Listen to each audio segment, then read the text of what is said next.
In this video, I'm going to cover 5 major differences between how rich people think about money compared to people who grew up poor or people who are in the middle class. And stick around to the end where I'm going to reveal 4 myths about rich people that are devastating, that will keep you poor forever. For the past 2 decades, I have studied the psychology of money. I grew up lower income. I didn't know how rich people thought, I didn't know how they invested. I've spent my entire professional career studying these very strange rich people, and along the way I've become wealthy myself, and it's really not that challenging if you actually know how they think and what they do. It can happen for anybody, and I'm going to suggest to you right now that anyone seeing this video could become a millionaire. So in my studies, we have scientifically profiled individuals who are multimillionaires, focusing on self-made millionaires, to try to extract that knowledge, extract that mindset. So frankly, I can teach as many people as possible. And you're seeing this video right now absolutely for free. And I couldn't be more excited to share with you what I've learned. Here's rich mindset number 1. Rich people see money as a tool, not as a goal. And let me explain. If you think money itself is the destination, you're already thinking like a poor and middle class person.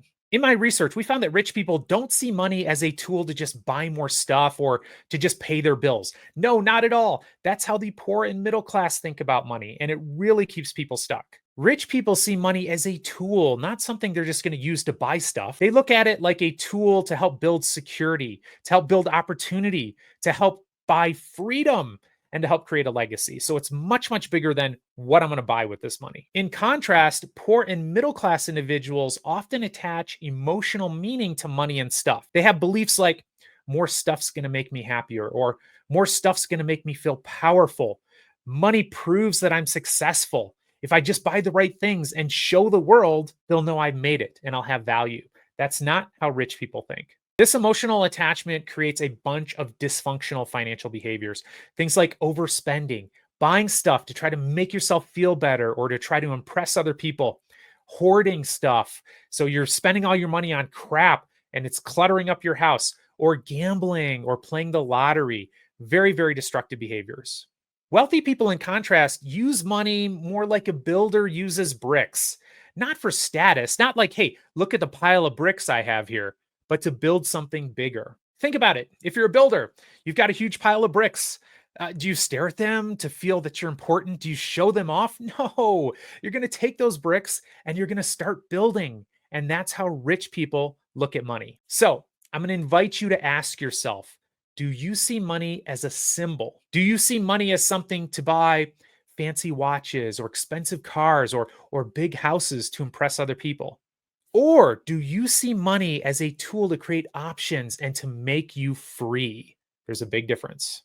Rich mindset number 2. Rich people focus on long-term thinking. Poor and middle class thinking is about today, while rich thinking is about 5, 10, or even 20 years from now. Studies show that wealthy people are much more obsessed with long-term thinking, not thinking about just what's happening today or tomorrow, or even next week or next year. Long-term. They don't make big financial decisions without thinking about the long-term consequences and how it relates to their most important financial goals. They don't brag about their status or about their stuff. As a matter of fact, they do the opposite. They downplay how much money they have. And I know this is really tough for you to believe, but trust me, we've done studies on this. The ultra wealthy are much less likely to be out there flexing their money. But a poor and middle class mindset, we're addicted to it. I was raised with that mindset. I wanted to show the world I had made it when I started making money. And it's that poor and middle class mindset that is much more focused on immediate needs, on quick wins, on instant gratification. For example, that poor middle class mindset, much more likely to want to buy something flashy now. Designer handbags, designer clothes, an expensive car. Much more likely to want to do that than to think about investing quietly for about 20 or 30 years. A rich mindset will prioritize saving and investing a percentage of every paycheck. A poor and middle class mindset will spend the money and then hope that there's something left over and maybe I'll invest then. Well, guess what? There'll never be anything left over. We're not wired to do that. We're wired to actually spend all the money we have in our bank account. So if you're not prioritizing your financial future, if you're not prioritizing saving and investing a percentage of every dollar you make, you're already way behind. Wealth builders are excited to sacrifice today so they can harvest later. Get this, wrap your head around this. Most millionaires are more likely to brag about their used Toyota, the one they've been driving for 10, 15, 20 years, their beat up Honda. They're much more likely to brag about 60 hours a week that they're working, about all the hustle and all the sacrifice they did to get where they are, than they are to brag about their luxury cars. And because of that wealth building mindset, they're wealthy today. They own their time.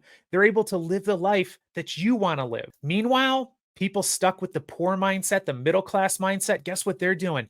They're still working into their 50s, 60s, 70s, even 80s to pay off their cars, to pay for the house that they probably shouldn't have bought. So here's my question to you, and be honest. Are you making choices today that your future self is going to thank you for or curse you for? Think about it. This brings us to rich mindset number 3. Rich people take full ownership.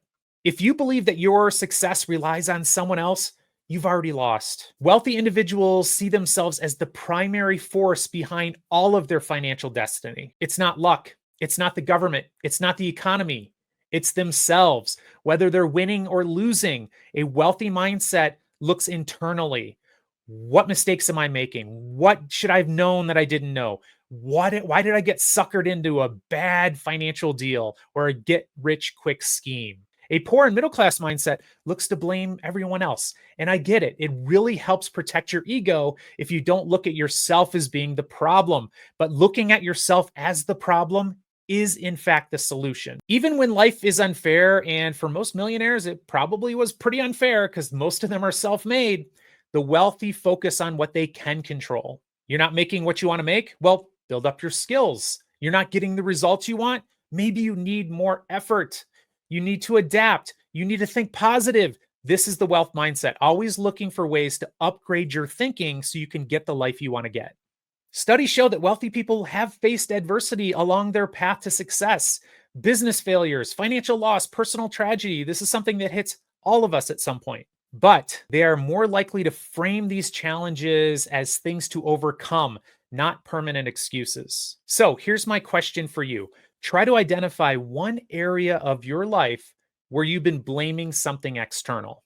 Think about that. Now ask yourself, what would happen if I took 100% responsibility for changing it? These questions will unlock success for you. Rich mindset number 4. Rich people are comfortable with discomfort. If you're only willing to do what feels good, you're only willing to stay broke. Self-made millionaires have had to push through fear, pain, discomfort, and doubt, but they took risks. They lived below their means. They had a vision of their future, and they were willing to sacrifice for it. And they were willing to deal with skepticism and judgment, especially from the people closest to them along their way to success. Meanwhile, people stuck with a poor or middle class mindset tend to avoid discomfort. It's too hard, or what if I fail, or life's not fair. But instead of these doubts stopping them, and these doubts, everyone has them, self-made millionaires push through the discomfort. Is it hard? Of course it's hard.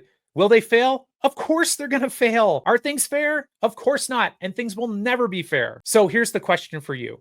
What discomfort are you avoiding today that could actually be your path to financial freedom? This brings us to rich mindset number 5. Rich people talk about money openly. Silence around money isn't noble, it's costly. In our research, we found that wealthy individuals were significantly more likely to have open conversations about money, especially with the people closest to them.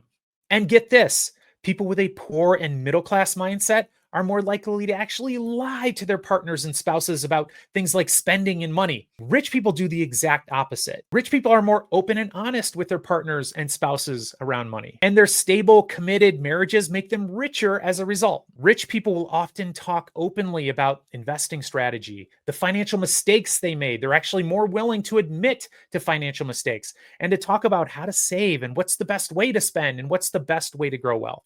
Meanwhile, if you're stuck in a poor or middle class mindset, you're going to feel like money's taboo. You don't want to talk about it because it's associated with shame, it's associated with stress, or it's something to simply avoid because it's uncomfortable. But you can never master what you're not willing to look at, what you're not willing to discuss. So here's my question for you. When was the last time you had a serious, non-judgmental conversation about money? And secondly, this is very important. Do you hide your spending from your partner and your spouse? If so, you've got some work to do. But okay, here, as promised, are 4 myths about rich people that keep you broke. Myth number 1, rich people are greedy. The fact is, people can be greedy at every income and net worth level. And wealthy people actually tend to be more generous when it comes to giving of their time. Well, they have more time to give, and their money. They have more money to give than the general public. It's not greed that made them wealthy, it's discipline. This brings us to myth number 2. Rich people just got lucky. Hey, look, luck exists. If you grew up in a wealthy home, you got lucky. Congratulations. I didn't. I wish I had. I'm super inspired actually to be raising my kids in a wealthier home. But here's the great news. The vast majority of self-made millionaires in the United States are first generational wealthy. First generation wealth. They didn't grow up rich. They are self-made is the other way to look at it. And I'll hear on the internet all the time, there's no such thing as self-made. Well, what they mean by self-made in these studies is they didn't inherit any money. So they had zero and they went and got more money. This is fabulous news. It's anywhere from 8 to 9 out of 10 millionaires in the United States are self-made. They built it. They didn't inherit it. If they can do it, you can do it. Myth number 3, rich people are smarter. Look, book smarts are only going to get you so far. And when it comes to money, I would argue that street smarts can get you even farther. And the fact is, self-made millionaires aren't a bunch of A students. There have been some studies that have shown that they're actually more likely to be B students. And what does that tell you? Probably that life didn't come very easy. At least academics didn't come very easy. And to get that B, maybe they had to work harder than a super smart, A across the board kid who didn't have to work very hard at all. Self-made millionaires are not brilliant. Getting rich is actually more tied to their behaviors. It's a willingness to be dedicated to constantly learning and evolving. That's really the key. And here's myth number 4. To get rich, I have to become an entrepreneur. This is fascinating because I believe that when I'm on social media seeing it all the time, but research has shown that the majority of millionaires are employees or professionals. Get that. They're not entrepreneurs. We're talking like 70 to 80% of millionaires, employees and professionals. You don't have to go start a business to become rich. That's not what you have to do. And what are these employees and professionals doing? They're saving and investing a percentage of every dollar they make. Each part of their paycheck is going to things like a 401k. That's how people get rich. It's that habit. It's not becoming a fabulous business person. And as a matter of fact, businesses are risky. Most businesses end up failing. But if you're saving and investing a percentage of every dollar you make, and if you're investing and getting even average returns in the market, you are going to become a multimillionaire. I actually don't even care how much money you're making. If you have that mindset, you're going to get there. So here's the bottom line. Wealth isn't just about working hard. It's about having the right mindset. And rich people think very differently. They have a very different psychology. If you caught yourself with any of these struggles around your psychology, these old patterns you want to break, fabulous. This is really good. It might feel terrible in the moment, but this awareness is your first step to help you transform. You can rewire your thinking. You can study the psychology of the rich and adopt it for yourself. Thanks for watching. If you like this video, make sure to subscribe and to like the video, and I'll catch you next time.